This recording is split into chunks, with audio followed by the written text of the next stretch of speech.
Thank you so much, Boston, because of you.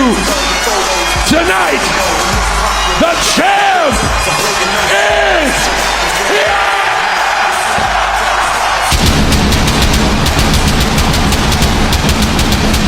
ደስ የሚል ነው። በጣም ደስ የሚል ዜና ነው የተመለከትነው የሰማነው።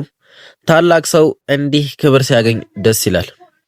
ስለ ጆን ሲና ግራንድ ስላም ሻምፒዮንነትና ስለ ማታው አጠቃላይ ጉዳይ በዚህ ቪዲዮ የምናይ ይሆናል። እናንተ ስለ ጆን ሲና ምን ተሰማችሁ? ሐሳባችሁን ኮሜንት ላይ ላይክ እያደረጋችሁ ታሪክ ልንሰራ በእጅ የሚቆጠሩ ሰብስክራይበሮች ብቻ ነው የቀሩን። እየገባችሁ ሰብስክራይብ እንዲሁም ይህ ቪዲዮአችን ለብዙሃን ተደራሽ እንዲሆን ሼር ማድረጋችሁን እንዳትረሱ። ጉዞ ወደ 1000 ሰብስክራይበር። ጆን ሲና አሁን እንዲህ በክብር ለሚዘምሩለት፣ ክብር ለሚለግሱት፣ ለሚወዱት ደጋፊዎቹ ከነርሱ ጋር የተገናኘው በጁን 27 በ2002 ነበር። ያን ጊዜም ጆን ሲና እምብዛም እንዲህ የሚታወቅ ተፋላሚ አልነበረም። ሁልጊዜም ለመተቸት ቅርብ የሆኑ ደጋፊዎች ትችት ስር ወድቆ ነበር። ነገር ግን ጆን ሲና ባመጣቸው ለውጦች አሁን የሚገኝበት ክብር ደረጃ ላይ ደርሷል። በዚህ ከላይ በምትመለከቱት ምስል የጆን ሲና ሙሉ ታሪክ ማድመጥ ትችላላችሁ። ዛሬ ቀጥታ ወደ ጉዳዩ ብቻ እንገባለን። ቪዲዮን ከፈለጋችሁ በዚሁ አካውንት ውስጥ እየገባችሁ የጆን ሲና ሙሉ ታሪክ ማግኘት ትችላላችሁ። ጆን ሲና የመጀመሪያ ፊልሚያውን በጁን 27 በ2002 ስማክዳውን ኤፒሶድ ላይ ፈርስት አፔራንሱን እና ፈርስት ማቹን በዛ ጊዜ ነበር ያደረገው ከኩርት ኤንግል ጋር።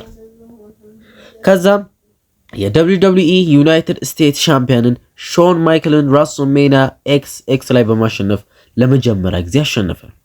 ጆን ሲና ከዛ ጊዜ ነበር ወደ ማይልስቶኑ መውጣት የጀመረው። ከዛም በመቀጠል ጆን ሲና ዩናይትድ ስቴትስ ሻምፒዮን የWWE ታይትሉን ለ17 ጊዜያት አሸነፈ። 17ኛውን በቅርቡ ኮዲ ሮድዝን በማሸነፍ ነበር ያሳካው። ነገር ግን ጆን ሲና ሁሉንም ቢያሸንፍ አንድ የጎደለው ነገር ነበር። እሱም ኢንተርኮንቲኔንታል ሻምፒዮን እና ግራንድ ስላም ሻምፒዮን ሆኖ አያውቅም ለዚህ ሙሉ ዓመታት በደብሊውደብሊውኢ ታሪክ ሲሰራ። እናም ጆን ሲና ይህንን በላስት ታይም ጊዜ ለማሳካት አቅዶ ነበር የመጣው።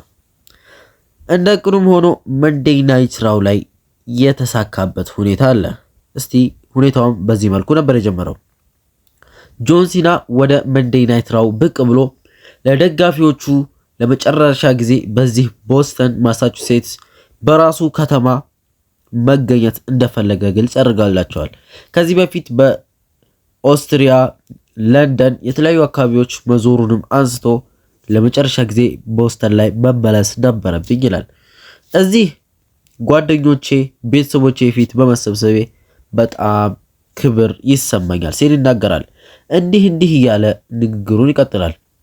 ከዛም ጆን ሲናን ኮንፍሮንት በማድረግ ዶሚኒክ ሚስቴሪዮ ይመጣል። ዶሚኒክ ሚስቴሪዮ በመምጣት ኮንፍሮንት ያደርገዋል ጆን ሲናን። ጆን ሲናንም ዲስሪስፔክት ማድረጉን ይቀጥላል። ከዛም ጆን ሲና በመቀጠል ከኢጎህ ጋር ምን ላይ እንዳለህ ታውቃለህ? ከማን ጋርስ እያወራህ እንዳለህ ታውቃለህ? እኔ ጆን ሲና ነኝ ይለዋል። ዛሬ በማይሆን ሰዓት፣ በማይሆን ቦታ፣ በማይሆን ሁኔታ ላይ ነው የተገኘው ይለዋል።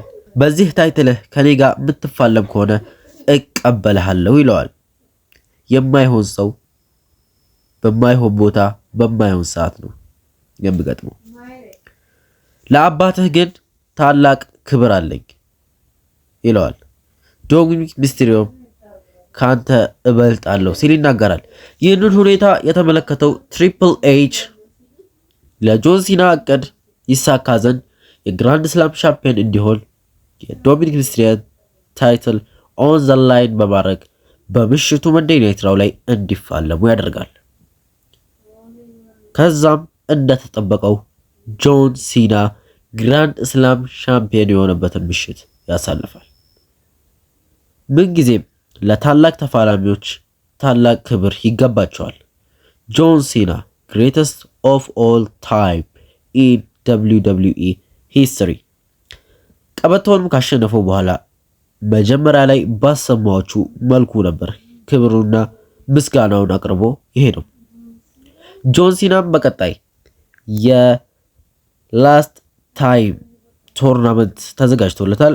ያ ቶርናመንት አሸናፊ ደግሞ ጆን ሲናን በሳተርዴይ ናይት ሜን ኢቨንት ላይ ዲሴምበር 13 በWWE ዓለም ላይ አስጠልዩ ዕለት እንዲሁም የመጨረሻው የጆን ሲና ስንብት የሚካሄድበት ዕለት ነው።